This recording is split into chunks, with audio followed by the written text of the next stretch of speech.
દવા દે કે એમ કે તાર ઘેર જા.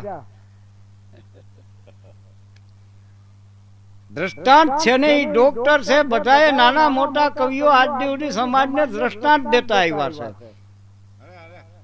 પછી નાના મોટા પુસ્તકો સુધી ઈ જ વાત છે. પણ કોઈ ગોળી ગળી નથી ગળી, કોઈ સિદ્ધાંતમાં મૂકી નથી મૂકી.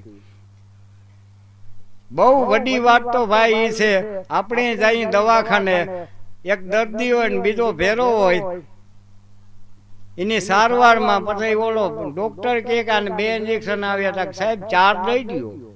ભેરો હોય વાત કરે, પણ જો ડોક્ટર એમ કે ને કે ભેરો આવે ને મોરથી દઉં તો કોઈ ન જાય માંડા ભેરા. કારણ કે આપણે લેવું ન હોય એટલે આપણે એમ કહીએ કે સાહેબ ઝટ હાથો કરી દો, 1ના 2 ઇન્જેક્શન દે દો. ભલામણ કરવી છે, ભલામણ મફત છે. તો આના વિશેથી જેવી દ્રષ્ટિ ને એવી સૃષ્ટિ. એક આવો ચબૂતરો નામ ઓટો